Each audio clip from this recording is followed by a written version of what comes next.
오늘 본문에서 우리가 집중해야 할 특이점은 무엇이 있을까요? 먼저 우리가 하나 알고 가야 할 게 있는데 그것은 욥이라는 등장인물이 가진 상징성입니다. 욥은요, 온 성도와 동질이에요. 즉 욥은 성도를 상징합니다. 즉 우리 모두의 보편적인 모습을 가지고 있다는 거예요. 그래서 욥은 욥기에서 전혀 멋지게 그려지지 않아요. 물론 멋진 부분도 여러분들이 느끼셨겠지만 욥을 멋지게 그리려고 욥기가 기록된 건 아니에요. 욥은 우리와 성정이 똑같은 인간이며 우리 성도 대표자와 같기 때문에 욥은 철저하게 욥기에서 연약함을 그대로 보여줍니다. 민낯이라고 하죠. 성도의 민낯, 있는 그대로의 모습을 대표해서 다 보여줘요. 그래서 욥기의 특징 말씀드렸죠. 욥의 신앙이 상승할 것을 독자들은 기대하지만 계속 하강만 합니다. 욥은. 그게 성도의 연약함의 대표자이기 때문에 그래요. 그는 점점 더 우울해지고요, 점차 침몰해 갑니다. 그런데 놀라운 역설이 뭐냐 하면 기독교는 침몰이 곧 전진이라는 거예요. 이게 복음이고 이게 기독교의 특색입니다. 십자가에서 죽는 자가 부활합니다. 맞습니까? 침몰을 해야 부활을 해요.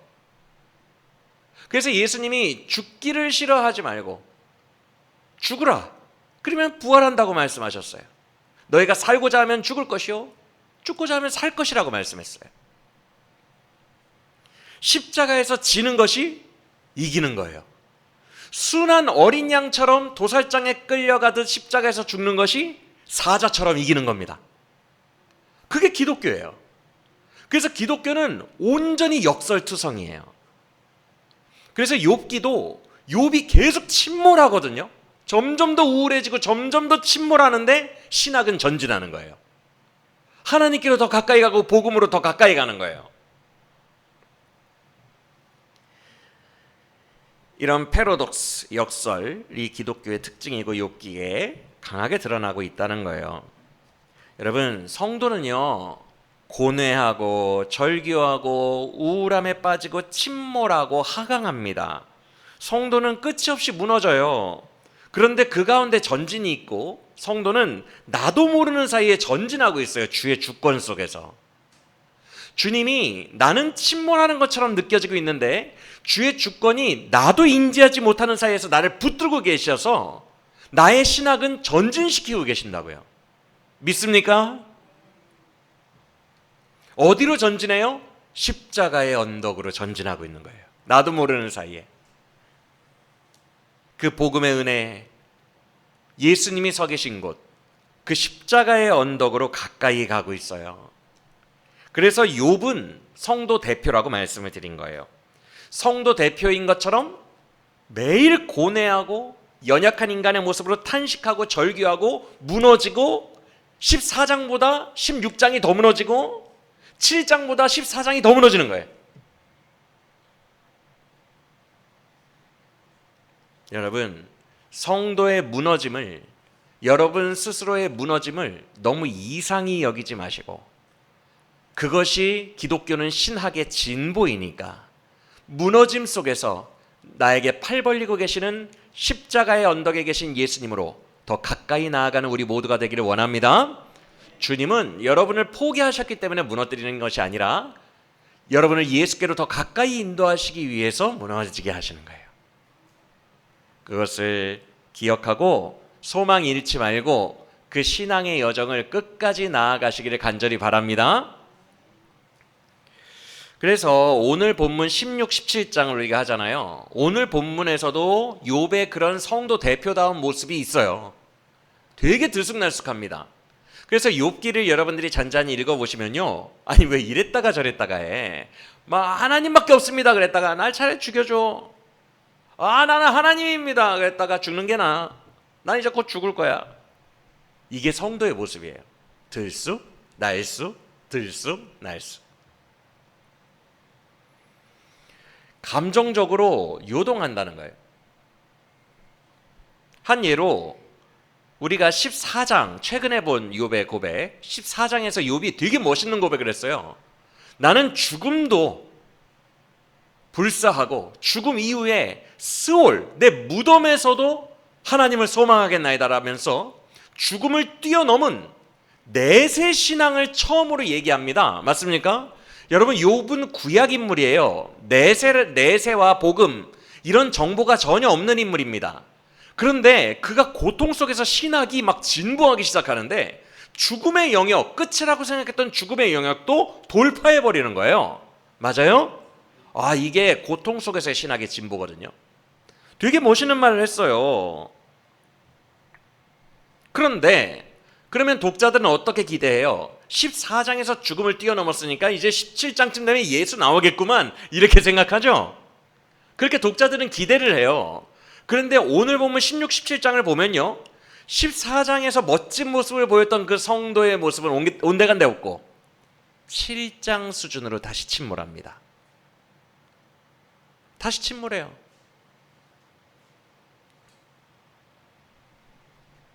나는 그냥 죽음만이 소망이고 나는 구더기를 내 엄마라고 불러야 된다. 내 시체를 파먹는, 나는 이미 죽었고 죽은 내 시체를 파먹는 구더기를 엄마라고 불러야 된다. 그걸 소망이라고 불러야 된다. 어디에요? 17장 12절 이하. 굳이 확인 안 한다 그랬어요. 여러분들이 이제 집에서 읽어오셔야 돼요. 설명을 할 필요가 없어요. 반복이기 때문에. 13절 이하 눈으로 보세요. 이제 죽음만이 나의 소망이다. 그런 내용들이 쭉 연결되어 있어요. 죽음 외에 소망이 나에게 어디 있겠느냐. 이 7장으로의 하강이거든요.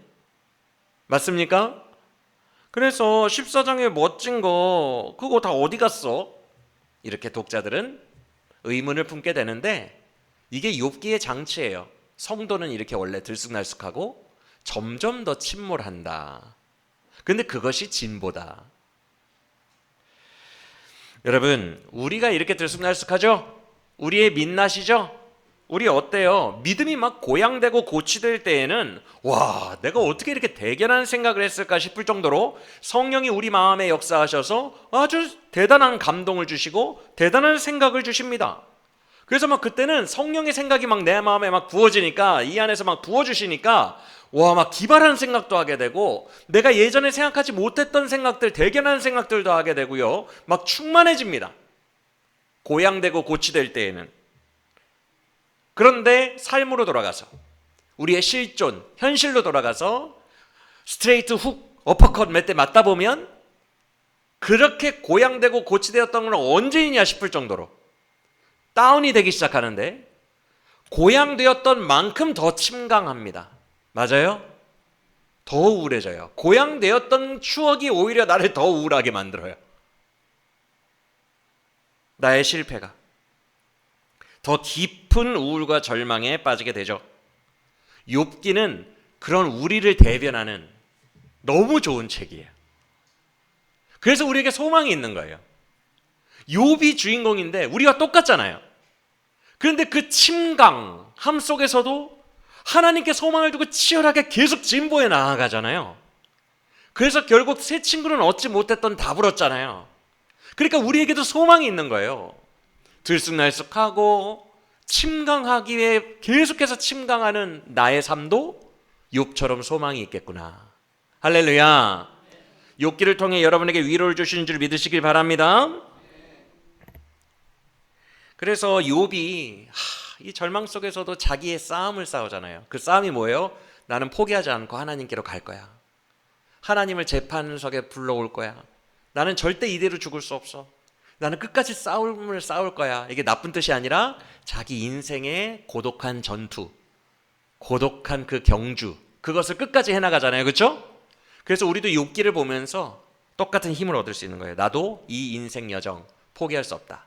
지금 내 눈에 보이는 것은 내가 굉장히 침강해 있는 것 같고 굉장히 낮아져 있는 것 같고 무너진 것 같지만 이게 끝이 아니야. 나도 욥처럼 싸워나갈 거야 라는 힘을 줄 수 있어요. 할렐루야. 그렇다면 14장에서 죽음 이후 수준까지 죽음 너머의 내세까지 아우르는 놀라운 신학적 통찰을 뿜어냈던 그 욥이 오늘 본문에서는 왜 다시 7장 수준 이상으로 다시 하강했을까요? 그를 이렇게 침울하게 만든 원인이 뭐였을까요? 또 그렇다면 오늘 본문에서는 진보는 전혀 없을까요? 이런 질문들에 대해서 함께 나눠보도록 하겠습니다. 오늘 본문의 가장 큰 특징은요, 16, 17장은요, 여러분, 학자들이 배신의 장이라고 불러요. 이 장에서 하나의 전환이 일어납니다. 전환점이에요. 오늘 본문이 16, 17장이 어떤 전환점이 일어나냐면 욥이 친구들에 대해서, 세 친구에 대해서 결론을 내려버려요. 욥은요, 지금까지는 그래도 친구들에게 일말의 희망을 가지고 있었어요. 물론 여러분들은 이렇게 말씀하실 수 있을 거예요. 아니, 우리가 1라운드 지금 다 지켜봤는데 이 사람들 치고받는 모습을 보면 무슨 원수도 이런 원수가 따로 없는데 무슨 희망이 있었다고 그래요? 아니요. 치고받았다는 게 기대감의 증거예요. 사람은요, 완전히 누군가를 포기하잖아요. 말을 안 해버려요.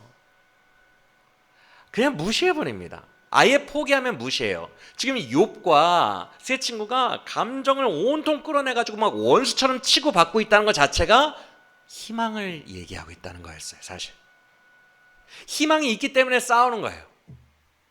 희망이 있기 때문에 막 감정적으로 얘기하는 거예요. 희망이 없으면 기계적으로 냉소적으로 변합니다. 이렇게 하지 않아요.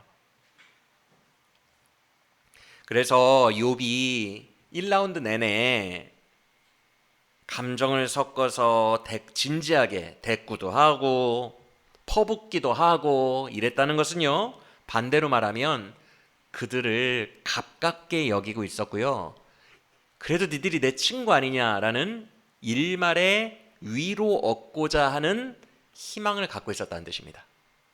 그런데 그걸 오늘 본문에서 접어요. 끝냅니다.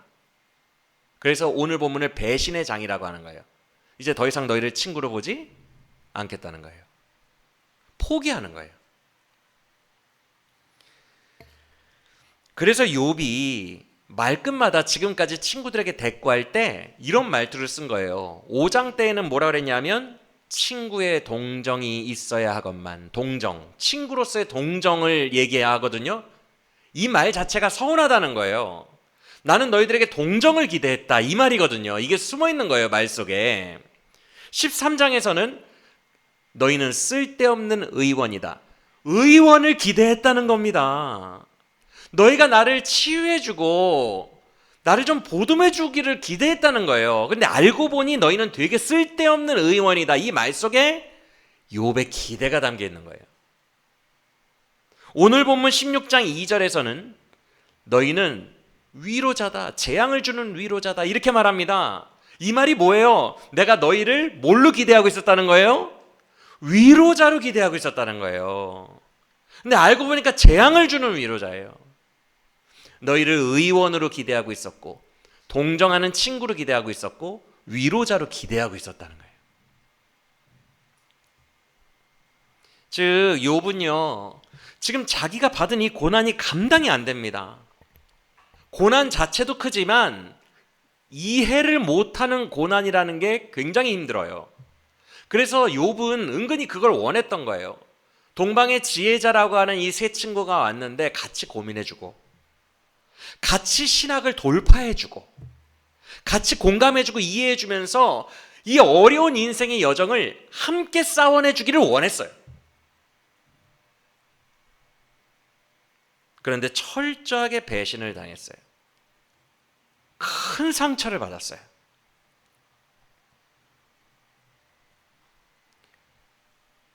워낙에들 싸워대니까 원수지간인 것 같았지만 그렇지 않아요.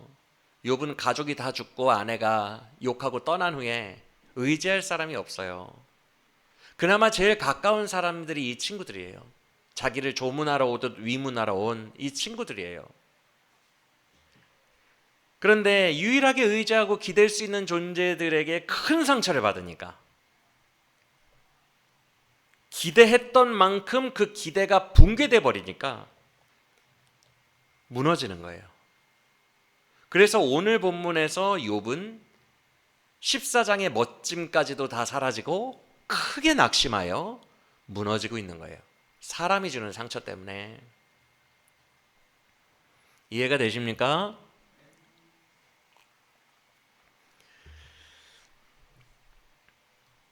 그러면서 이제 오늘 본문에서 전환점이 일어난다 그랬죠? 친구들을 포기합니다. 그래서 오늘 본문 이후부터는요, 여러분들이 그걸 느끼실 거예요. 이제까지는 친구들에게 아주 감정적으로 정면으로 싸우면서 대답을 했거든요. 오늘 본문 이후로는 포기를 했기 때문에, 예를 들어서 빌닷이 다음 장인 18장에서 얘기하고 19장에서 욥이 답변하잖아요. 빌닷에게 답변을 하지 않아요. 빌닷에게 답변하는 것 같다가 독백했다가 자기 하나님에게 답변했다가 막 정신이 하나도 없어요. 이제부터는 이게 혼란스러워집니다. 왜? 이 사람들 포기했으니까. 그걸 느끼시게 될 거예요.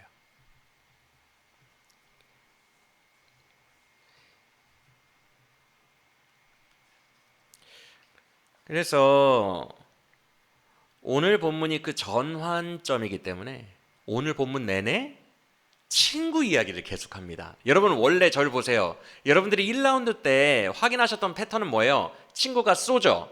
그러면 일단 2장 정도 욥의 분량이 있잖아요. 항상 거의 그래왔잖아요. 그래서 첫 장은 친구에게 변론하는 장이고, 이 변론이 끝나면 항상 하나님에게 독백했죠. 하나님 뭐 어쩌고 저쩌고 막 하면서. 이 패턴이 오늘은 무너져요. 전환점이기 때문에 2장이 있어도 한 장은 친구, 한 장은 하나님을 향해 썼는데 둘 다 친구 얘기를 합니다. 친구가 뭐 어쩌고 저쩌고 맨날 날 조롱하고 막 이런 얘기를 2장에 걸쳐서 해요. 요번 장만큼은 친구가 상처 준 게 되게 큰 거예요. 이해가 되시죠?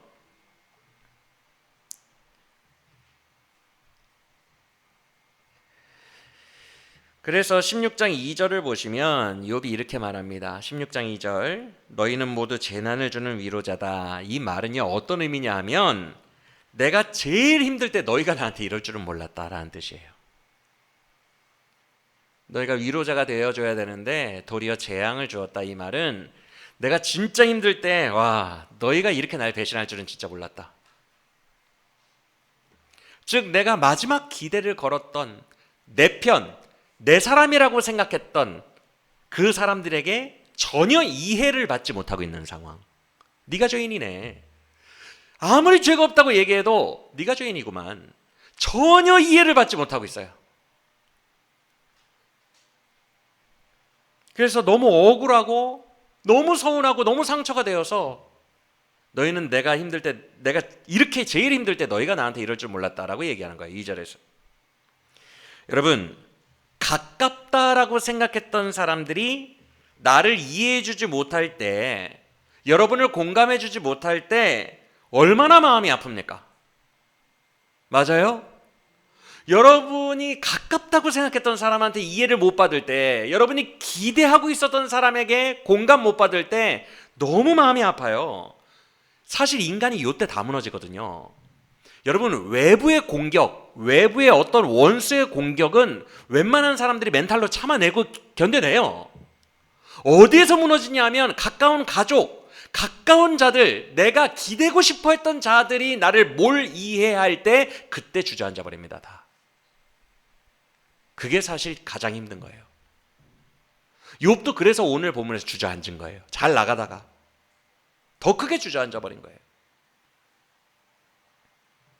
다리에 힘이 빠지죠. 그래서 욥이 16장 3절을 보시면 이렇게 말하는 거예요. 너희는 대체 뭐에 홀려서, 뭐에 자극을 받아서라는 말은 세번역에서는, 표준 세번역에서는 뭐에 홀려서라고 했어요. 너희는 대체 뭐에 홀렸길래 나를 그렇게 몰아세우니? 나에게 왜 그렇게 적대적이야? 막 서운한다고 얘기하죠. 그리고 4절에서 이렇게 말하죠. 그래, 나도 입장을 바꿔보면 나도 막 머리를 흔들다는 말은 구약에서 조롱한다는 말이에요. 남유다 멸망할 때 에돔이 머리를 흔들었다 그러죠. 선지서에. 조롱한다는 말이에요. 그래, 그 재앙을 막 비웃고 조롱할 수 있어. 입장 바꿔보면 나도 함부로 조롱하고 상처 줄 수도 있을 거야. 그런데 나는 너희처럼은 안 해. 5절. 나도 어느 정도는 이해는 하는데 그래도 나는 너희처럼 안 했을 거야. 그래도 최소한 위로로서 근심을 풀어줬을 거고 격려로 너희를 강하게는 해줬을 거야. 너희는 어쩜 뭐에 홀린 사람들처럼 왜 그래 대체? 라고 얘기하는 거예요. 이해가 되십니까? 절규죠. 너희는 정말 너무해 라는 얘기예요. 나는 그렇게까지는 안 했을 거다. 그래서 욥의 심적 상태가 크게 무너졌어요. 그래서 17장 1, 2절을 보시면 1절에서 나의 기운이 쭉 빠졌대요. 맞습니까? 그러면서 1장 마지막에 나는 이제 죽음의 우울감, 죽음 운운하는 그 우울한 모드 있죠? 나는 그 우울 모드로 다시 들어갈 거야. 이렇게 말합니다. 맞습니까? 왜요? 2절을 보세요. 이유가 뭐예요? 이번 우울 모드를 빠지게 한 자들, 이유가 뭐예요? 나를 조롱하는 자들이 나와 함께 있고 내가 눈만 뜨면 그들의 조롱을 듣는 이 상황 때문에 나는 우울해 죽겠고, 나는 죽음으로 가야 될 것 같고, 난 차라리 죽고 싶고, 나는 너무너무 쇠하여졌다. 마음이 기운 빠졌다. 맞습니까? 그래서 16, 17장에 욥을 무너뜨리는 원인은 뭐라고요? 친구들의 배신. 그래서 배신의 장이라고 부르는 것입니다. 하나의 전환점이죠. 여러분, 우리가 조금 후에 함께 더 깊이 나눠보겠지만 인생은요, 우리의 이 세상, 이 삶은 해석이 절대로 쉽지 않아요.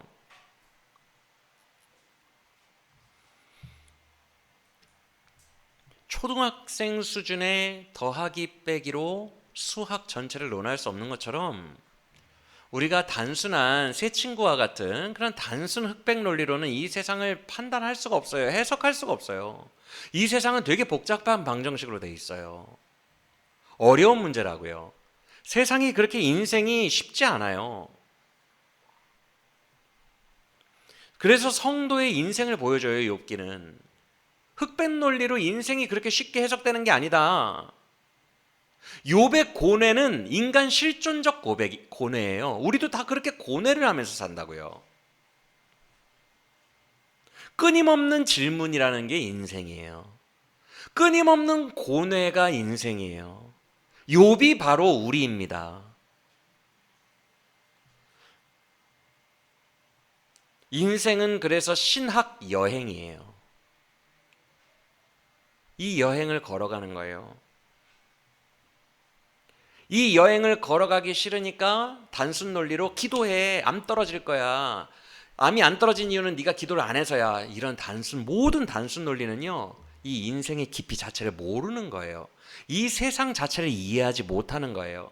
굉장히 욥의 세 친구들처럼 단순 논리, 초등 논리로 세상을 해석하려고 하는 거예요. 절대 그렇지 않아요. 삶은 되게 복잡해요. 그래서 이 복잡한 인생을 성도는 마주하며 욥처럼 끊임없이 고민합니다. 끊임없이 질문합니다. 주님께 물어봐요. 주님을 붙들 수밖에 없어요. 이 방정식을 해결해 줄 수 있는 자는 하나님밖에 없어요. 그래서 주님밖에 답이 없으니까 욥처럼 주님께 나아갈 수밖에 없는 거예요. 그게 인생이에요. 그리고 신앙이에요. 그런데 이런 신학 여정이라고 했죠. 인생은 곧 신학적 고뇌와 질문의 여정이라고 했죠. 이 여정에서 우리를 제일 힘들게 하는 게 뭔 줄 알아요? 가장 가깝다고 생각했던, 나의 동역자요 동반자라고 생각했던, 내가 기대했던 사람들이 나를 신학적으로 이해하지 못할 때,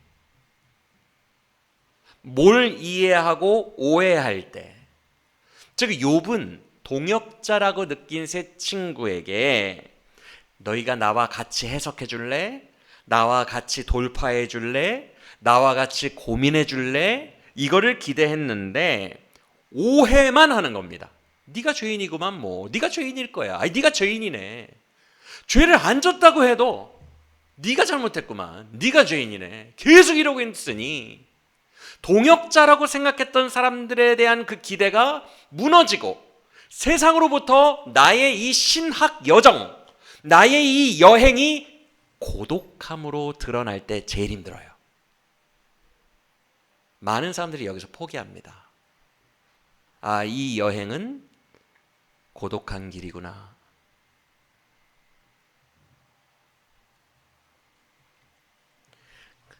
그래서 이 신학 여정 가운데, 인생길 가운데 우리를 좌절시키는 가장 큰 요소가 바로 가까운 동역자, 가까운 자들로부터의 고립감, 오해입니다. 욥처럼 무너지는 거예요. 그래서 욥은 오늘 본문에서 오늘 16, 17장의 특징인데 친구에 대한 배신감이 되게 감정적으로 되게 크고요. 그래서 되게 절망하고 낙심합니다. 감정적으로 다운돼요. 그리고 동시에 친구들을 포기하게 됩니다. 그러면서 동시에 큰 고립감을 느끼게 돼요. 이게 이슈예요. 오늘 본문의 이슈. 되게 큰 고립감을 느낍니다. 결국 인생은 나 혼자인가? 특히 내 편은 하나도 없구나 이런 말을 해요. 이런 느낌의 말들을 많이 해요. 인생 여정 내 편 하나도 없구나. 그런데 바로 이 지점에서 욥의 위대한 믿음이 드러납니다. 그리고 욥은 성도 대표라 그랬죠, 그렇죠? 우리 모두를 대표해서 우리의 지향점을 보여줍니다. 나는 인생 내 편 한 명도 없고 나는 되게 고립되어 있어 라는 이 극심한 고독감과 외로움, 이 상처 속에서 욥은 진짜 믿음이 드러나요. 진짜 눈이 뜨여요. 진짜 생명을 얻게 돼요. 그게 뭐냐 하면 나는 하나님밖에 없어요 해요. 성도는 고립돼야 돼요.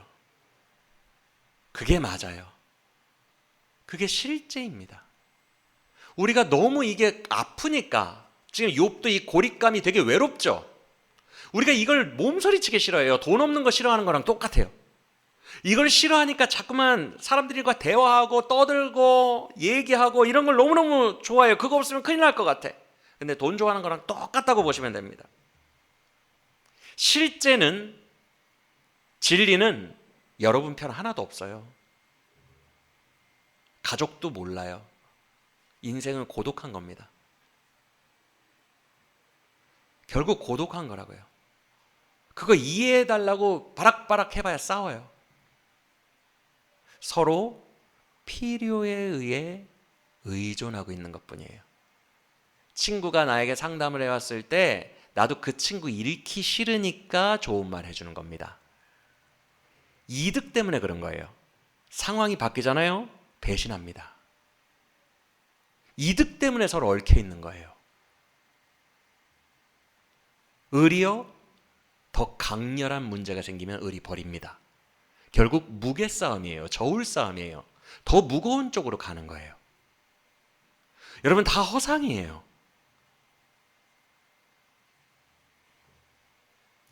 여러분의 편은 존재하지 않아요. 예전에 말씀드렸지만 예수님조차도 몸으로 오셨을 때는 맨날 오해의 연속이었어요. 이 몸을 입고 왔다는 것 자체가 이 3D 3차원의 세계에 물질로 와 있다는 것 자체가 뭘 이해를 가져옵니다. 서로가 서로의 마음을 100% 공감해 주는 게 불가능해요. 그래서 성령을 우리 마음에 보내셨다고 그랬잖아요. 이 방법 아니고는 하나님을 알 수가 없어요. 우리의 마음에 성령이 오셔서, 여러분 지금 고린도전서 읽고 계시죠? 성령이 아니고서는 아버지의 마음을 우리의 마음에 부어줄 수 있는 존재가 없습니다. 물리적 법칙을 뛰어넘은 안 보이는 영이 와야 이게 가능해요. 그만큼 예수님조차도 육신의 이 육체를 입고 있는 상태에서는 오해의 연속이라고 해요. 이걸 극복해내지를 못합니다. 그런데 가까운 가족이라고 해서, 친구라고 해서, 동역자라고 해서 나를 100% 공감해 줄까요? 우리는 서로의 이득 때문에 어깨를 서로 기대고 의존하고 있는 것뿐이에요. 근데 그건 허상이에요. 돈을 의존하고 있는 것과 똑같아요. 여러분, 인간은 원래 고립된 존재예요. 그 고립 속에서 욥처럼 하나님께로 나아가는 것이 매우 중요해요.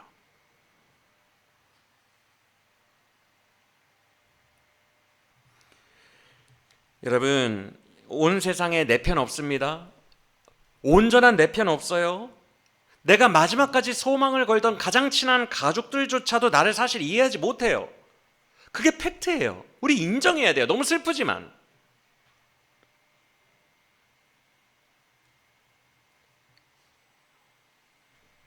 의존할 존재가 아닙니다. 거기에서 위로를 얻고 있으면 안 돼요. 하나님 아닌 것에 기대고 있을 뿐이에요. 그래서 우리는 욥을 배워야 돼요. 이 고립감 속에서 내 편은 하나도 없구나. 그래서 나는 하나님께로 나아간다. 하나님만이 내 편이시구나. 성도의 지향점을 알려줍니다.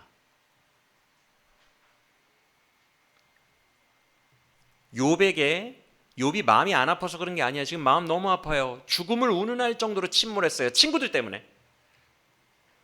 가장 가까운 인간들에게 상처를 받았으니 침몰해 버렸어요. 인간관계에서 받는 상처, 힘든 건 사실이에요.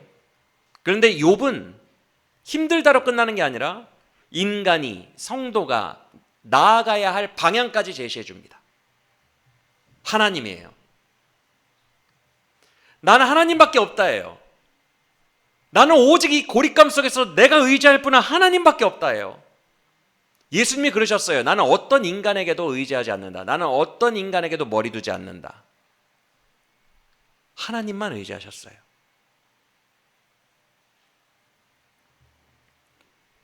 자, 욥이 오늘 본문에서 인간관계에서의 고립감을 느끼고 하나님만을 의지하겠다고 결단하죠. 그래서 아주 독특한 오늘 본문에서 유일한 놀라운 진보가 나옵니다. 신학적 진보. 또 한 칸 진보하는 거예요. 그때 죽음 너머의 내세도 진보였죠. 놀라운 진보였죠. 그렇죠?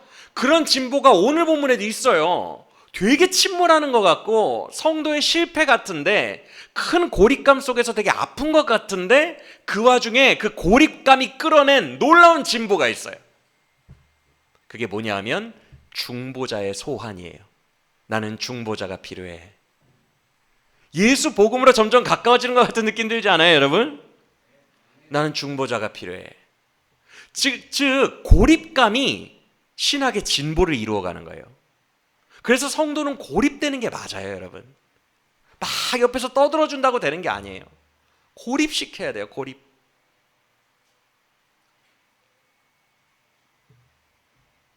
그래야 하나님께로 가까이 갑니다. 결국 내 결론은 하나님이야, 예수님이야, 이렇게 생각하게 된다는 거예요.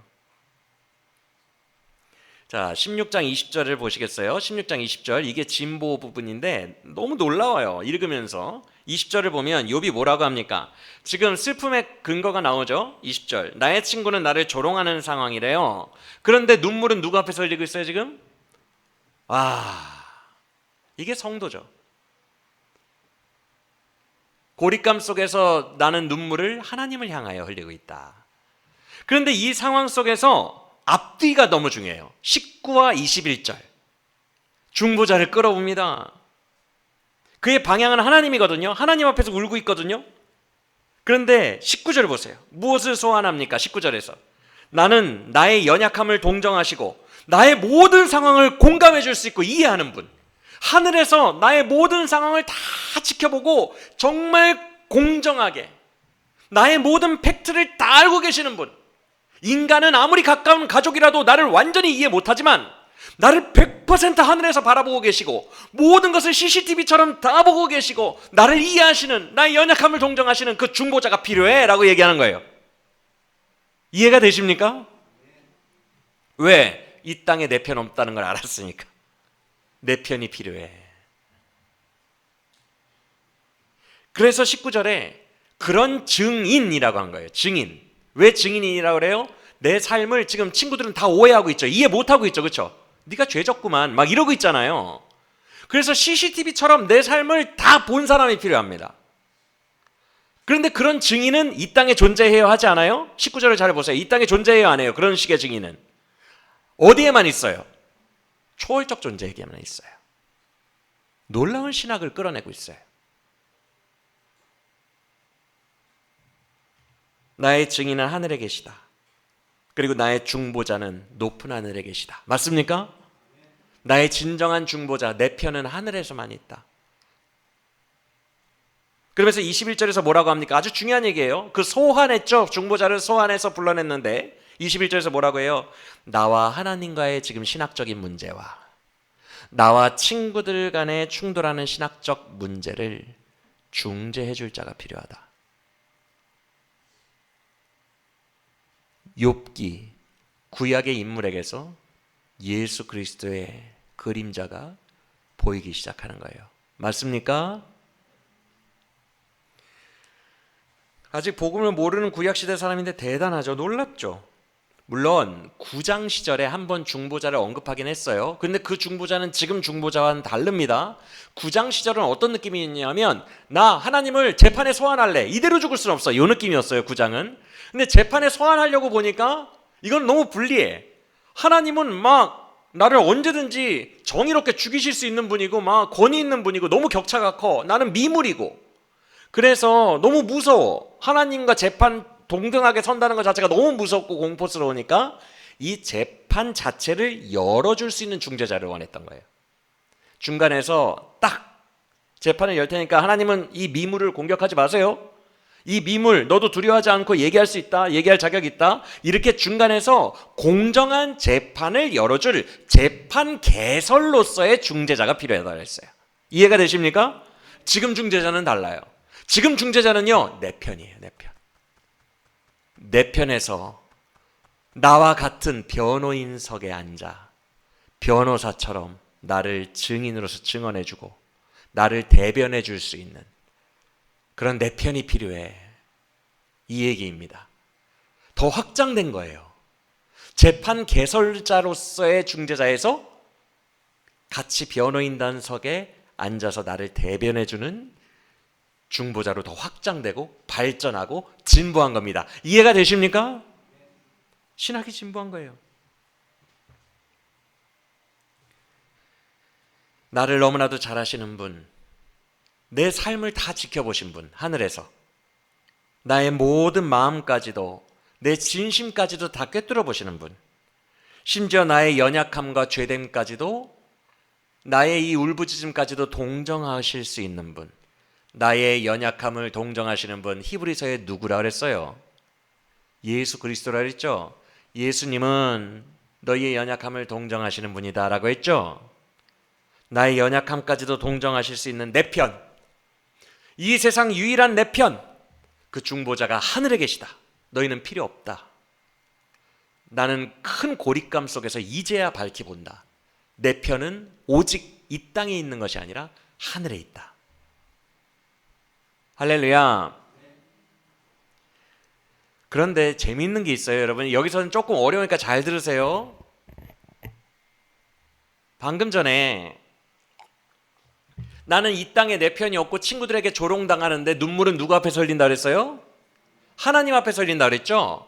이게 곧 무슨 말이에요? 나는 하나님만이 나의 의지이시고 나의 소망이시고 내 편입니다. 이 뜻이잖아요, 사실상. 그렇죠? 근데 지금 하나님을 왜 내 편이라고 말을 못하고 어디에서 새로운 제3자인 중보자를 내 편으로 끌어옵니까? 집중하고 계십니까? 아니, 하나님 성도의 모습이라며요. 인간에게서 고립되었을 때 하나님을 찾게 되고 신학적 진보를 이루잖아요. 믿음이 분명해지고. 그래서 나는 하나님 앞에서 옵니다. 하나님이 내 편입니다. 이렇게 직접적으로 말하면 되지. 왜 제3자인 중보자를 끌어와요? 하나님을 내 편이라고 하기에는 지금 누가 날 때리고 있어요, 상황이. 여러분 잘 들으세요. 인생은요 절대 쉽지 않아요, 해석이. 항상 모순이라고요. 이해가 되십니까? 기도하세요. 암 떨어집니다. 암이 안 떨어졌어요? 기도 안 했구만. 초딩 논리로 안 된다고요. 인생은 엄청난 모순투성이에요. 되게 어려워요, 이 세상이. 지금 하나님이 내 편인데 하나님이 날 때려. 계속 그 얘기하잖아요. 하나님이 나를 원수처럼 여기시면 날 때리십니다. 이 모순적 상황을 해결할 수 있는 자가 필요하다. 그게 예수 그리스도다. 정말 중요한 걸 시사합니다. 예수 그리스도를, 중재자를 괜히 끌어온 게 아니에요. 예수가 필요한 이유, 이 세상에 일어나는 모든 모순을 해결해줘요. 필요 불가결한 존재라는 거예요. 예수님이 우리는 필요해요. 우리는 복음이 필요해요. 절대적으로 필요해요. 단순히 내 죄를 사해 주세요. 난 죄인이에요. 그래서 필요해요. 이것도 되게 중요하지만 그게 아니라 조금 더 철학적으로 더 깊이 나아가 보자는 거예요. 인간은요, 실존적으로 무언가가 필요해요.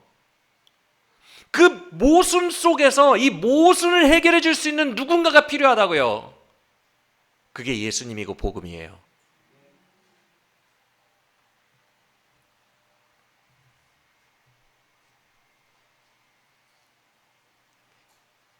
그래서 참 재미있는 게 하늘의 중보자를 데리고 왔잖아요, 지금.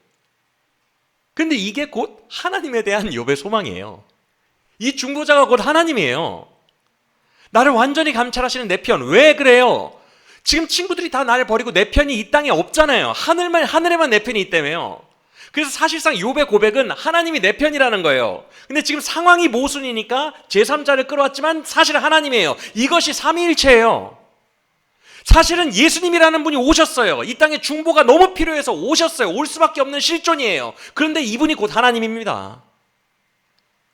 이런 묘한 균열이자 일치, 모순이죠. 이걸 인간의 뇌로 어떻게 설명할 거예요?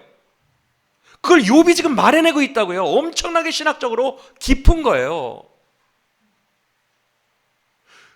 필요해서 분리가 됐는데, 성부와 성자가 분리되는 것처럼 느껴졌는데 곧 성자가 하나님이에요. 성자가 오신 이유예요. 왜 삼위일체인지, 왜 삼위가 필요한지.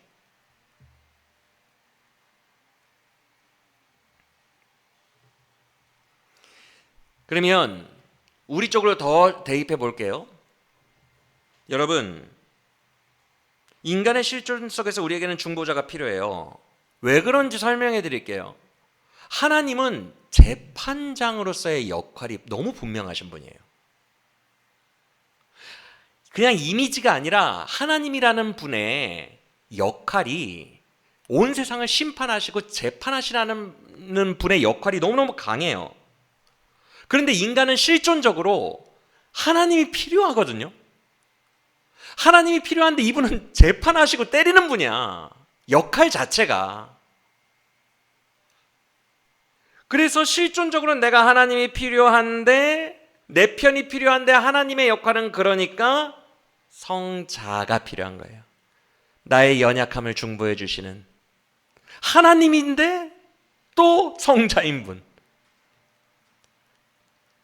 동일 본질, 다른 위격. 삼위일체. 필요한 거예요. 이 험한 실존에 놓인 나의 인생을 이해해 주시고 나를 동정하시고 나를 구원의 길로 이끌어 주실 구원하시는 분이 너무너무 중요한 거예요. 그래서 예수님이 뭐라고 했어요? 내가 하나님의 아들인데 내가 너희를 심판하러 온 줄로 생각하지 말라. 심판은 내 아버지께서 하실 것이라. 나는 너희를 구원으로 인도하려고 왔다라고 얘기합니다. 똑같은 하나님인데 한 분은 심판을 담당하시고 한 분은 인간의 필요, 그 실존 속에서 우리를 도우러 오셨어요. 이것이 욥기가 발견해내고 있는 복음이에요. 구약 속 복음. 지금 이해가 되시죠? 즉 인간 쪽의 입장 때문에 예수님이 필요한 거예요. 중보자가 인간의 편에 서실 분이 필요한 거예요. 여러분의 편, 유일한 편 예수님밖에 없으심을 믿으시길 바랍니다. 그래서 이런 찬송가 있잖아요. 온 세상 다 날 버려도, 모든 인간이 날 다 버려도 주 예수 나 안 버려. 찬송가 이런 가사 있는 거 아시죠? 예수님만이 여러분의 진짜 편이에요. 예수님만이 여러분을 100% 이해하십니다. 100% 공감해 주세요. 예수님만이 여러분의 진정한 친구예요. 예수님만이 여러분의 진정한 위로자예요. 할렐루야. 그리고 여러분 편이에요. 여러분을 사랑하사 죽기까지 하신 여러분 자신이 되신, 죄인이 되신 여러분 편이에요. 그래서 예수님은 여러분과 운명을 같이 하신 분이에요. 예수님만큼 여러분을 사랑하는 분은 없어요. 그래서 예수님은 여러분의 변호인이 되시고 중보자가 되시는 거예요. 할렐루야. 그것을 인간에게 그런 역할을 하시려고 오신 것을 인카네이션 성육신이라고 합니다. 육신을 이루신 거예요. 성육신. 육신으로 오신 거예요. 이 땅에 여러분의 편이 되시려고. 할렐루야. 여러분 사람 의지하지 마세요. 고립감을 무서워하지 마세요. 나는 고립될 때 진짜 영의 진보가 있어요. 수많은 친구들과 떠들고 대화하고 그들에게 위로를 받는다고 해서 답이 나오질 않아요. 그렇게 답이 쉽게 나올 거면 인생은 너무 쉽죠. 고립감 속에서 하나님이 보이기 시작하고 고립감 속에서 나의 진짜 친구 예수님이 보이는 거예요. 그때 신학적 진보를 이룰 수 있는 거예요. 어떤 인간도 우리를 채워줄 수 없어요. 16장이 배신의 장이라는 별명이 붙은 것처럼 말 그대로 그들도 다 인간일 뿐이에요. 나만큼 연약하고 이기적인 인간일 뿐이에요. 우리를 완전히 파악하고 이해해 줄 수 있는 분은 하나님 뿐이고요. 우리를 공감해 주실 수 있는 분은 예수님 뿐이에요. 믿으시길 바랍니다. 그래서 욥기 오늘 본문에서 볼 수 있는 욥의 대단함은 아까 말씀드린 것처럼 고립되고 되게 상처가 깊은 무너짐의 상황 속에서 중보자까지 불러내는 놀라운 신학적 진보를 이루면서까지 하나님께 집중했다는 거예요. 그는 하나님을 포기하지 않아요. 이것이 욥의 위대함이에요. 그 어떤 고난이 와도 나는 하나님을 포기하지 않아요. 하나님께로 더 나아갑니다. 고난을 밑거름 삼아, 고난을 디딤돌 삼아 더 하나님께로 날아올라요. 더 하나님께로 돌격해요. 하나님께로 더 올인해요. 그것이 성도의 대표자인 욥이 우리에게 보여주는 지침이에요. 방향이에요. 그래서 그가 이렇게 고백한 거예요. 16장 7절 이하를 보시면요. 또 여러분 이거 반복이기 때문에 설명 안 합니다. 여러분 이미 이런 말도 되게 많이 보셨기 때문에 설명 안 해요. 7절 이하에서 하나님께 또 막 하소연합니다. 주님이 나 치셨죠. 날 뭐 죽이시려고 그러죠. 그런데 이게 과거 본문의 반복 같지만 아니에요. 왜냐하면 상황을 이해하고 보셔야 돼요. 지금 친구들에게 버림받았잖아요. 상처받았잖아요. 그러면 친구를 욕하는 게 정상이잖아요. 그렇죠? 그런데 하나님이 날 치셨죠. 이 말은 친구들이 버림받은 나를 고립시킨 상황까지도 주의 주권입니다라는 고백이에요. 주님이 날 치셨으니까 이렇게 친구들이 나한테 이러는 거죠. 이렇게 고백하는 거거든요. 그러니까 친구 자체한테 가가지고 친구 네가 나빠 막 이게 아니라 와 친구들까지 동원해서 나를 괴롭히시네요. 이 말은 뭐예요? 주권을 인정하는 거예요. 또 그 문제를 들고 하나님께 나아가는 거예요. 다 주권으로 본다는 거예요. 그래서 하나님 안에서 다 해결하려고 해요. 나의 고립됨, 친구 문제, 무슨 문제, 그 문제를 다 주권으로 싸잡아 가지고 하나님께로 나아가서 하나님께 답이 있으니 제발 난 하나님밖에 없습니다라고 고백하는 거예요. 여러분의 인생의 가족 문제, 무슨 관계 문제, 돈 문제, 무슨 문제 다 주의 주권으로 가지고 주님께 나아가세요. 답이 없어요. 인간들에게는. 거기서 들으려고 하지 마요. 주님께 나아가세요. 모든 문제를 가지고 주님께 나아가세요. 그것이 신앙이에요. 얼마나 멋있어요. 인간들 사이에서 일어난 문제도 주님이 하셨죠. 그러면서 주님께로 가지고 들어가는 거. 모든 문제를 주님 앞에서 해결하려고 하는 거. 얼마나 멋있습니까? 이게 믿음이에요. 주권적 주님 안에서 모든 문제 해결하기. 이해가 되십니까? 그래서 17장 4절에서도 이런 말투로 고백한 거예요. 17장 4절. 뭐라고 해요? 하나님이 친구들 눈 가리신 거죠? 이게 주권입니다, 여러분. 쟤네들 진짜 나쁜 애들이거든요. 이렇게 말하는 게 아니라 하나님이 다 조작하신 거죠. 하나님이 친구들 눈 가리신 거죠. 그러면서 어떤 결론이 나와요? 그 뒤에 그러니까 쟤들 옳다고 해주시면 안 돼요. 내 편 들어주셔야 돼요. 이 얘기예요. 하나님이 눈을 가리셨잖아요. 그 말은 내 친구들이 악하다는 거잖아요. 이해가 되십니까? 지금 논리가? 하나님이 눈을 가리셨다는 말은 쟤들 지금 악하잖아요. 그러니까 쟤들을 세워주시면 안 돼요. 쟤들이 옳다라고 결론 나면 안 돼요. 나 죽기 전에 그렇게 결론 나면 안 된다고요 라는 얘기를 하는 거예요. 이해가 되세요? 그래서 나는 절대로 포기 못해 라고 말하는 겁니다. 그래서 17장 8절에서 뭐라고 하냐 하면 8절에서 웬만한 의인들은 다 지금 내가 당한 상황을 보고 되게 놀랄 거다. 그런데 9절, 그럼에도 진정한 의인들은 절대 그 가는 길을 포기하지 않는다. 이 말이 뭐예요? 나는 절대 포기 안 해라는 뜻이에요. 제발 나를 옳다고 해주세요. 나의 편이 돼주세요.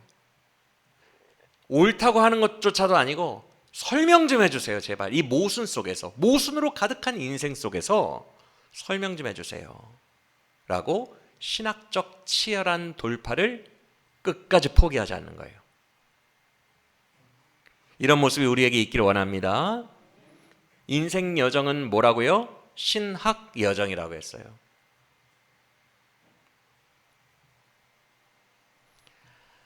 하나님을 더 깊이 알아가는 거예요. 하나님의 마음을 알아가는 거예요. 하나님의 마음을.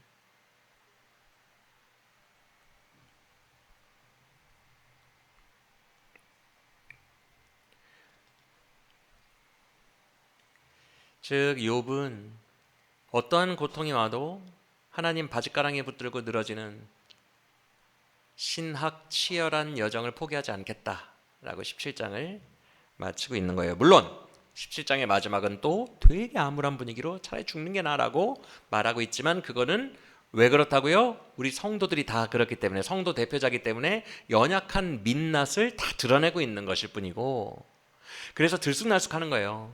나는 절대 포기 안 해 그랬다가 차라리 죽는 게 나, 이렇게 되는 거예요. 이해가 되시죠? 그것일 뿐이고, 그런 침몰하고 연약한 인간의 모습 속에서도 본인도 모르게 지금 신학이 계속 진보하고 뚫고 나가고 있어요. 내세 신앙, 예수 중보자 신앙 계속 뚫고 나가고 있어요. 맞습니까? 예. 즉 우리가 예전에 계속 살펴봤던 욥의 느낌이 오늘 본문에서도 똑같은 거예요. 나 하나님 떠나고 싶어요. 그런데 못 떠나겠어요. 나 하나님 옆에만 있으면 너무 힘들어요. 근데 하나님이 내 소망이에요. 모순이에요, 아니에요? 인생이 이렇다고요. 나 하나님을 가까이 하면 너무 싫어요. 너무 고통스러워요. 근데 하나님이 소망이라서 하나님을 가까이 해요. 나 하나님 떠나고 싶어요. 네, 하나님밖에 없어요. 모순. 인생은 다 모순 덩어리예요. 절대 쉬운 방정식이 아니라는 거예요. 모순적 긴장감으로 넘치는 곳이 세상이에요. 그러니 매일 신학적 질문을 가지고 매일 하나님께로 문제를 들고 가서 매일 하나님과 교제하며 하나님께 물어야 합니까? 안 물어야 합니까? 만약 신천지처럼 답을 딱 내려놨어, 이만희가. 그러면 이런 고민할 필요도 없죠. 로봇이 되면 돼요. 로봇이. 전도해오면 되고 헌금 많이 하면 돼요. 고민조차 필요 없는 거예요. 그리고 신비주의자들 기도해, 암 떨어져. 단순 논리로 말하면 고민조차 필요할 거 없어요. 그냥 그 지침을 따라 살면 돼요. 욥의 세 친구, 이 세상은 다 인과응보야. 지침을 따라서 살면 돼. 아주 초딩적인 지침을 세팅해놓고 사람들을 초딩 수준 안에 가두는 거예요. 지침을 따라 사는 삶, 고민이 필요 없죠. 그러면 하나님은 자판기가 됩니다. 신비주의자들에게는 하나님이 어떤 자판기예요? 기도하면 암 떨어지게 해줘요, 내놔요 라는 자판기가 되는 것이고, 새 친구 같은 율법주의자 인광보쟁이들에게는 어떤 자판기가 되는 거예요? 나 열심히 선을 행했으니까 복 줘요, 내놔요 라는 자판기가 되는 거예요. 신천지 이만희 같은 경우에는 뭐가 돼요? 나 이만희 말 잘 따랐어요, 육체 영생, 여기서 육체가 안 죽게 해주세요, 내놔요. 무엇이든지 고정되는 순간에 하나님은 자판기로 전락해버려요. 그게 하나님이 진짜 원하시는 걸까요? 하나님은 우리와 사랑하기를 원하시고 친교하기를 원하시는데 그런데 정해 놓으셨을까요? 날마다 주님 앞에 나오도록 장치를 만들어 놓으셨어요. 그럴 수밖에 없도록. 그래서 인생은 모순투성이고 어렵게 만들어 놓으셨어요. 이해가 되십니까? 그래서 인생은 신앙 여정이에요.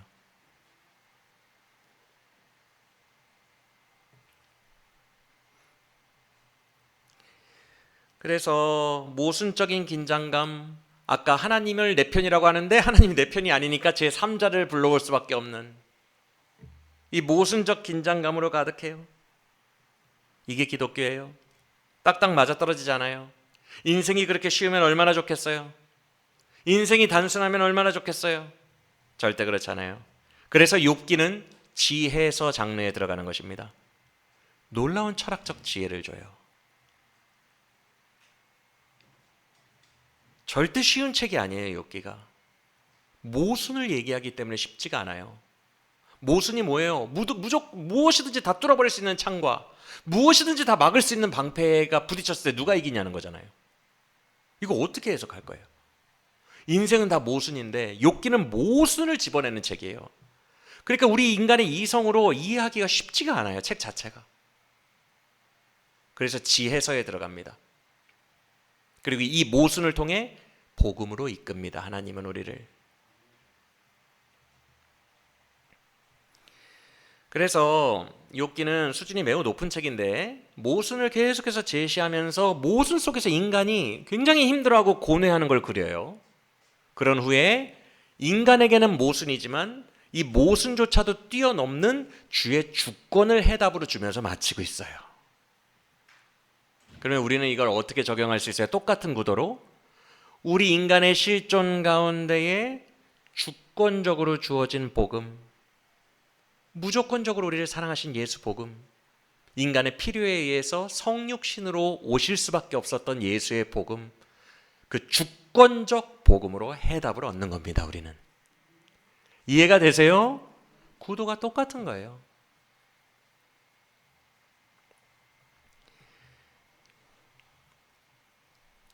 자, 그런데 우리의 신앙생활과 인생 여정은 결국 신학적 질문의 여정이라고 했죠? 그 가운데서 중보자의 필요성을 느꼈잖아요, 욥이.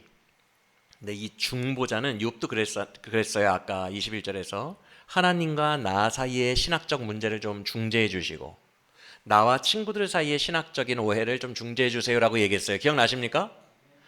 중재자예요. 중재자가 뭐냐 하면요, 완전히 한쪽 편만 드는 대변인은 아니에요. 이쪽 얘기도 하는데 이쪽 입장도 이쪽에게 알려주는 걸 중재자라고 합니다. 예수님이 우리의 중재자 맞습니까? 예수님은요, 우리 편이에요. 확실히 우리 입장에서 우리 편인데 100% 우리 편만이 아니라 또 이것도 제게 모순되는데 100% 하나님 편이시기도 해요. 아버지와 아들이니까. 맞아요? 즉 여러분 저를 보세요. 얼마나 인생과 모든 게 모순 덩어리인지 한번 보세요. 나는 죄인이에요. 하나님은 의인이에요. 맞습니까? 그래서 분명히 흑백 논리로 격차가 차이가 납니다. 근데 예수님이라는 복음이 중간에 들어와요. 이 모순 속에서. 그런데 완전한 하나님의 편이시면서 동시에 완전한 인간 편이래요. 이게 말이 됩니까, 여러분? 이 방정식을 풀어내주는 분이, 이 모순을 풀어내는 분이 복음이라고요. 예수 복음. 그래서 중재자로서 우리 편에서 완전히 우리를 대변해 주기도 하지만 또한 하나님 100% 하나님 편이잖아요. 예수님은 또 하나님 편에서 우리에게 가르치시기도 해요. 하나님의 마음을 우리에게 알려주시기도 해요. 중재자란 그런 거예요. 그래서 우리가 신학적인 난제에 부딪히잖아요. 인생은 신학적 질문의 길이라고 했죠. 하나님을 도저히 이해할 수가 없을 때 예수님께 나와 기도하면 예수님이 내 편에서 공감해 주시고 나의 기도를 힘을 실어서 아버지께 올려드리는 역할도 해주시지만 기도 자리에서 하나님 아버지의 마음을 내 안에 부어주셔서 이 모순을 풀어주시는 역할도 예수님이 하신다고요. 할렐루야. 그는 우리의 교사이시고 중재자이시고 우리의 증인이시며 우리의 중보자이시며 하나님의 사자이기도 하다는 것을 기억하시길 바랍니다. 그래서 우리 실존의 끊임없는 고뇌 끝나지 않습니다, 여러분. 죽는 그날까지 질문하다가, 즉 질문하다가는 뭐예요? 하나님을 가까이 하다가. 규정된 지침을 믿는 모든 잘못된 이단들은 질문이 필요가 없어요. 더 이상 지침대로만 살다가 가면 돼요. 하나님은 자판기예요. 인격적인 사랑의 교제 따위는 없어요. 자판기예요. 근데 우리는 이 질문이 끝나지 않아요. 왜? 하나님과 끊임없이 교제하니까, 죽는 그날까지. 그래서 인생길은 신학 질문의 길이라고 한 거예요. 이해가 되시죠? 그래서 끊임없는 실존적 고뇌 속에서 주님 앞에 이 문제를 들고 나아갈 때에 예수님은 중재자로서 우리에게 늘 해답을 주세요. 하나님의 것으로 해답을 주십니다. 할렐루야. 또 모순적인 얘기 또 할게요. 목사님 오늘 좀 머리가 터질 것 같아요. 욥기가 그런 걸 어떻게 해요? 우리는 각자 여행 중이에요. 아까 말씀드린 것처럼 인생은 고독한 여행이에요. 근데 동시에 또 사람들과 함께하는 여행이에요. 뭘 소리야 대체. 무슨 말이냐면 인생의 신학의 답은 결국 내가 찾아가는 거예요. 그런데 그 내가 찾아낸 그 신학은 모두의 빛이 됩니다. 나와 같은 동질적 실존에 처하여 신음하는 모든 사람들의 빛이 돼요. 그래서 내가 신학적 질문을 복음으로 해결하면 내가 해결한 그 복음은 많은 사람들에게 빛이 됩니다. 할렐루야. 그래서 나 혼자 가는 길인데 함께 가는 길이에요. 외롭고 고독한 싸움의 길인데 동시에 모두 함께 해답의 길로 나아가는 길입니다. 그리고 그 과정에서 안타깝게도 모두에게 오해를 받기도 해요. 욥은 친구들에게 오해를 받아요. 신학적 오해죠. 욥은 인과응보의 단순 논리를 돌파하려고 되게 애쓰고 있어요. 지금 치열하게 애쓰고 있는데 본인도 이게 모순이라 답이 안 보여. 왜 모순이에요? 하나님은 선하신데 선한 나를 때려. 모순이에요, 아니에요? 다 모순이에요, 이 세상에. 하나님은 선하신데 선한 나를 왜 때리세요? 욥이 지금 이거 싸움하고 있거든요. 고뇌하고 있어요. 그래 인간보를 뛰어넘으려고 애쓰고 있어요. 선이 선을 치는 상황. 보통 단순 논리는 선이 악을 쳐야죠. 인생이 그렇게 쉽지 않다는 거예요.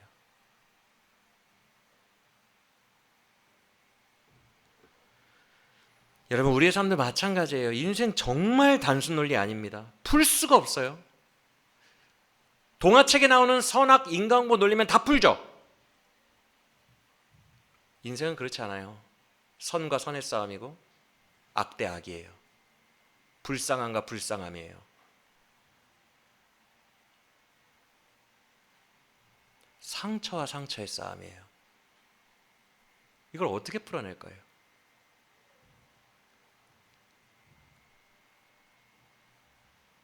인생이 모순투성이인 이유가 뭔 줄 아십니까?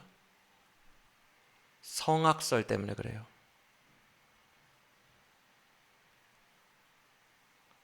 인간은 다 너무 악해요. 그래서 이 땅에 모순을 만들어내요. 나의 사방에서 온갖 부당한 섬 넘는 죄악이 담긴 요구들이 사방에서 옵니다. 사방에서. 즉 온 인간이 다 죄인이고 나도 죄인이기 때문에 이 죄인들로 가득한 성악설로 가득한 이 세상 속에서 요구가 내가 사회생활을 하려면 내가 인간관계를 하려면 온갖 더럽고 부당한 요구들이 죄인들이 요구해오는 이 요구들이 거미줄처럼 나를 사로잡고 있다는 거예요. 이 가운데 성결함을 유지하면서 살기가 절대 쉽지가 않은 거예요.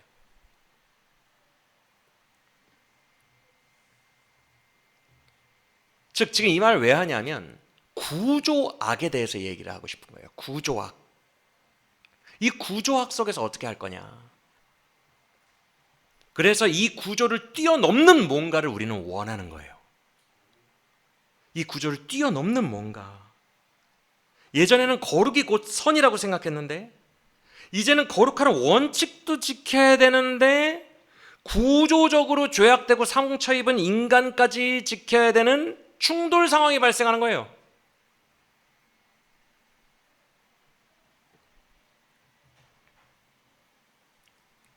그래서 우리는 이렇게 질문해야 돼요.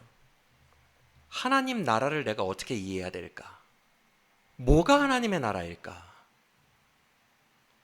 하나님의 나라를 이 땅에 성취하는 게 우리의 목표인데 하나님의 나라는 뭘까? 이 모순되고 제한된 세상 속에서 이룰 수 있는 최고 경지의 하나님의 나라는 뭐지?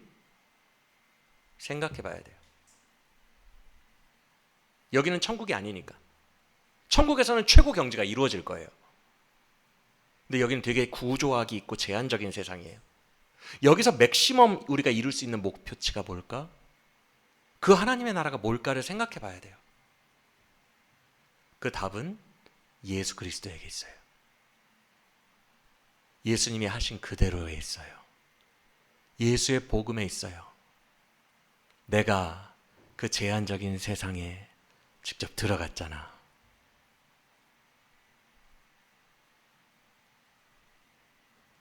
그런데 예수님은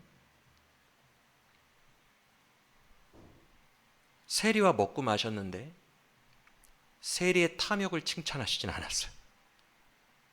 간음한 여인을 용서해 주셨는데 계속 간음하라고 말하지 않으셨어요. 이제 그 죄를 그치라고 하셨어요. 원칙주의적 성결과 그 영혼들에 대한 용서와 받아줌이 이 모순이 공존하고 있는 거예요. 그 양자간을 해결하는 게 예수님이라고요. 아까 그랬죠? 죄인인 인간과 의인인 하나님의 이 원칙적인 이 거리감 속에서 예수님은 100% 하나님 편이시면서 동시에 100% 인간 편이에요. 모순이라고 했죠? 이게 말이 됩니까? 죄인의 편만 들든지 의인의 편만 들든지를 해야죠. 그렇죠? 모순이 양립하는 가운데서 그 중앙을 뚫고 오신 분이 예수님이라고요.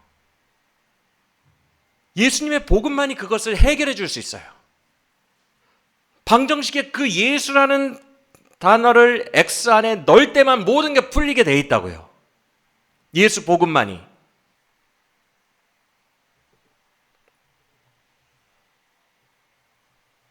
그러면 율법주의와 방임주의 이 모순에서 우리가 찾는 답은 뭘까? 우리는 질문해 봐야 돼요. 진짜 복음은 뭘까? 진짜 여기 이 땅이라는 제한적인 상황에서 이룰 수 있는 맥시멈이 뭘까? 그 중간의 답이, 모순을 해결하는 답이 복음에 있는데 우리가 할 수 있는 최선은 뭘까? 너와 나 모두가 예수께로 나아가게 하는 거예요. 그것만 답이에요. 왜? 이 모순을 해결하시는 주체가 누구시니까? 예수님이니까. 너와 나 모두가 이 실존 속에서 예수께로 나아가자. 복음으로 나아가자. 복음으로 귀결되게 하자. 예수를 결론되게 하자. 너와 나 모두가 복음의 영광을 바라보자. 너와 나 모두가 이 실존 상황 속에서 예수를 바라보자. 그 사람들 다 데리고 나도 예수 복음이 있는 십자가의 언덕으로 인도하는 것, 그것이 최선이에요.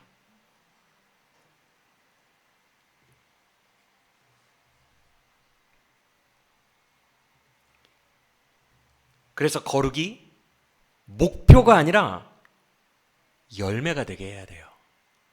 나와 모두가 다 죄악 구조학 속에서 살지만 예수께로 나와서 십자가 언덕에서 예수를 만나 우리의 마음을 변화시키시는 그 예수 그리스도 안에서 거룩은 열매로 드러나게 해야 되는 것이지, 내가 거룩을 주장하며 하나님의 나라를 거룩으로 이루려고 하는 건 아니라는 거예요.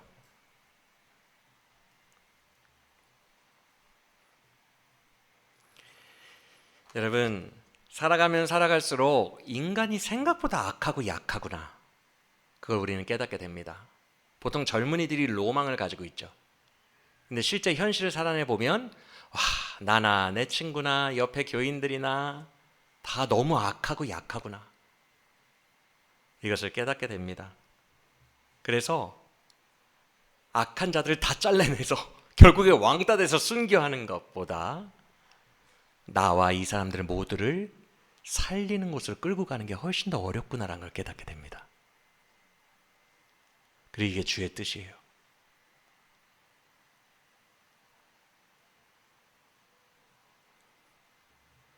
우리의 목표는 그 사람을 거룩한 사람이 되게 하는 것이 아니라 그리스도께 그 사람이 붙어 있게 하는 거예요. 나와 그 사람 모두가 그리스도께 붙어 있게 하는 거예요. 그래서 우리의 거룩은 사람을 판단하는 거룩이 아니라 사람을 품는 거룩으로 이동해야 되는데, 그 가운데에서도 예수님의 정결함을 받으려고 노력을 해야 돼요. 예수님 닮으려고. 예수님은 거절할 건 거절하셨잖아요. 그렇죠? 예수님은 성결함과 품음을 동시에 다 이루셨어요. 근데 문제는 우리는 예수님 같지 않다는 거예요. 그래서 나도 예수님이 필요하고 옆 사람도 예수님이 필요해요. 우리 모두의 모순을 해결해 줄 예수님, 절대적 존재인 예수님만 필요해요. 우리 모두가. 그래서 우리의 모든 실종 가운데 예수님께로 나아가는 것 외에는 답이 없어요. 할렐루야. 그래서 복음이란 죄를 죄라고 말하면서도 죄인은 사랑하는 거예요. 너희가 죄는 미워해도 사람은 미워하지 말라 그랬죠? 죄는 죄라는 걸 말하면서도 죄인을 사랑하고 포기하지 않는 것, 품고 가는 것.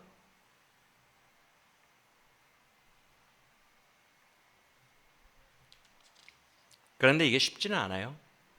구조학 때문에 직장 문화, 사업 구조, 교회 문화, 정치 구조, 가족 시스템, 이 안에서는 선악이 깔끔하게 나뉘는 법이 없어요. 원래 깔끔하게 나뉘면 얼마나 좋아, 편하고. 그런 적이 없습니다. 구조학 때문에 그래요. 실제로 그 안에서 우리는 매일매일 수십 개의 회색지대를 보게 됩니다. 그때 비로소 우리는 와, 쉽지가 않다, 인생이 정말 쉽지가 않다 라는 것을 배우게 돼요. 어른이 되어 간다는 거예요. 어른이.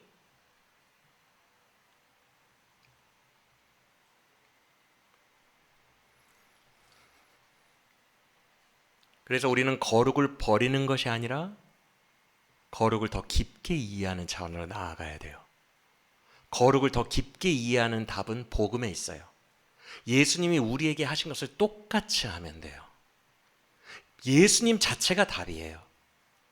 그래서 우리의 진정한 목표는 예수를 닮는 거예요.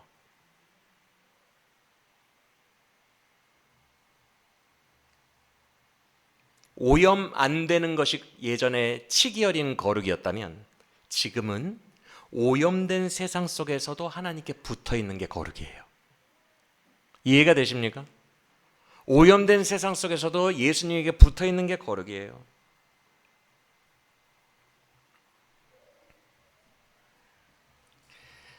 근데 예수님은 아까도 말씀드렸다시피 거룩함도 죄는 죄라고 하시면서도 죄인을 사랑하시는 이 양자를 다 하시는 분이었기 때문에 양쪽의 오해를 받았어요.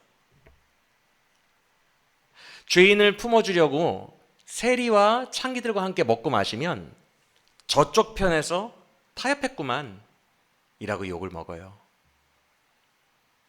때로는 단호하게 성전은 아버지가 기도하는, 아버지께 기도하는 집이다 그러면서 성전의 모든 장사치들을 다 들러 엎으셨을 때에 양심에 찔린 자들로부터 이를 갈아요. 주님은 고독함의 길을 걸었어요. 욥처럼 모두에게 왕따당했어요. 양쪽 모두에게 오해받았어요. 그게 모순을 이기는 주권의 길이에요. 고독한 길. 그게 십자가의 길이에요.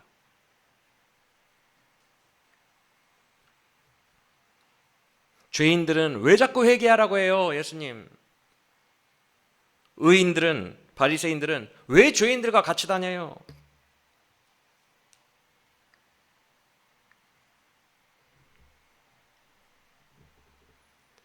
이 모순을 해결할 수 있는 길은 예수를 의지하며 세상 끝날까지 이 신학적 질문을 가지고 주님 앞에 날마다 나아가는 것. 그래서 그리스도 예수와의 빛의 관계 속에서 예수 그리스도를 닮아가려고 애쓰는 것. 예수님의 마음을 내 마음에 받아 예수의 마음으로 살려고 하는 것. 그것이 우리가 주관한 하나님의 나라고 성화인 줄 믿으시기 바랍니다. 어떤 날은 잘 거절하는 날도 있겠지만 어떤 날은 거절 못하고 타협하는 날도 있을 거예요. 우리의 삶에. 어떤 날은 판단을 잘못하는 날도 있을 거고 어떤 날은 판단을 잘하는 날도 있을 거예요. 어떤 날은 후회 없이 잘한 날도 있을 거고 어떤 날은 후회한 날도 있을 거예요. 이게 인간이에요. 이게 우리의 실존이에요. 그런데 신학의 성숙이란 더 이상 실수하지 않는 완성된 상태를 말하는 것이 아니라 실수와 이 복잡한 세상 속에서도 관성의 법칙처럼, 아니 관성의 법칙이 아니라 기소의 법칙처럼 정직하게 하나님께로 매일매일 돌아오는 것을 신앙의 성숙이라고 합니다. 이해가 되세요? 내가 내 능력으로 실수하지 않는 삶이 신앙의 성숙이 아니라 더 이상 실수를 하지 않는 게 아니라 실수투성이 속에서도 정직하게 하나님 앞에 맨날 나오는 것, 그것이 복음적 신앙의 성숙이에요. 그리고 그것이 하나님의 나라고 우리가 나와 내 모든 주변의 사람들을 복음 곁으로 끌고 가는 것, 하나님께로 나오게 하는 것, 그것이 진짜 성숙자의 삶인 줄 믿으시길 바랍니다. 그래서 성화는 일정 점수에 도달하기가 아니에요. 85점, 욥은 85점, 엘리바스는 60점 이런 거 아닙니다. 성경 어디에도 상대평가라며 점수 제도를 기한 리미트를 둔 것이 없어요. 성경 어느 구절에도.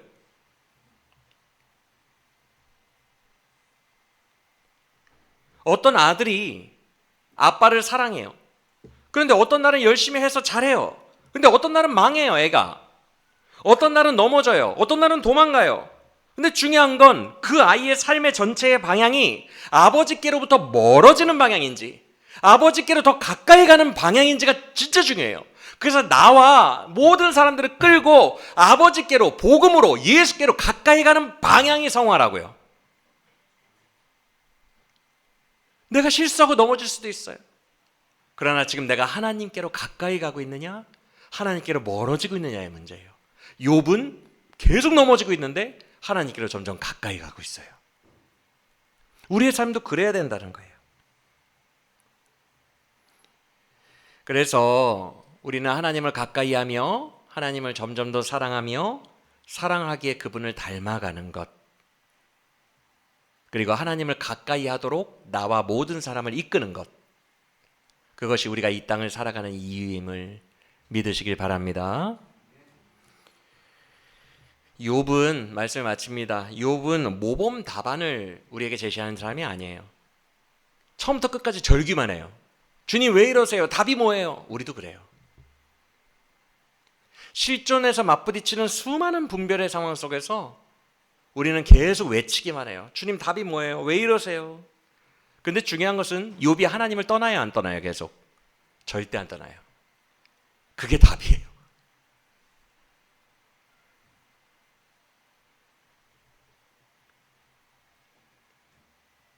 나는 누구를 향해 살고 있는가?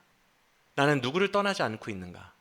나는 계속 질문을 들고 그 모순을 완성해내신 주권적 예수의 복음, 나는 그곳을 해답으로 여기고 예수의 품으로 매일매일 나아가고 있는가? 나는 복음으로 매일매일 나아가고 있는가? 그것이 성화의 핵심입니다. 할렐루야. 그래서 어떤 사람은 죽기 직전까지 눈에 보이는 점수, 성취가 되게 약한 사람이 있을 수 있어요. 성취가 되게 적은 사람이 있어요. 평생 넘어지고 실패만 해. 그래도 그가 오뚜기처럼 일어나 하나님께로 계속 돌아왔다면 그는 온전한 삶을 산 성도예요. 할렐루야. 하나님께로 여러분이 계속 돌아가고 있다면 여러분은 잘하고 있는 거예요. 욥처럼 이해될 수 없는 모순투성이의 세상 속에서 욥처럼 그럼에도 하나님께로 계속 나아가고 있다면, 질문하고 있다면 여러분은 잘하고 있는 거예요. 그 인생의 여정, 신앙의 여정을 꿋꿋하게 끝까지 걸어가는 여러분 모두가 되기를 원합니다. 하나님께로 여러분이 돌아만 간다면 절대 실패한 삶이 아니에요. 하나님을 가까이 한다면 실패한 삶이 아니에요. 그 치열한 씨름, 그 상처, 그 흔적이 예수 그리스도의 흔적으로 남아 여러분에게 영광이 될 것입니다. 할렐루야.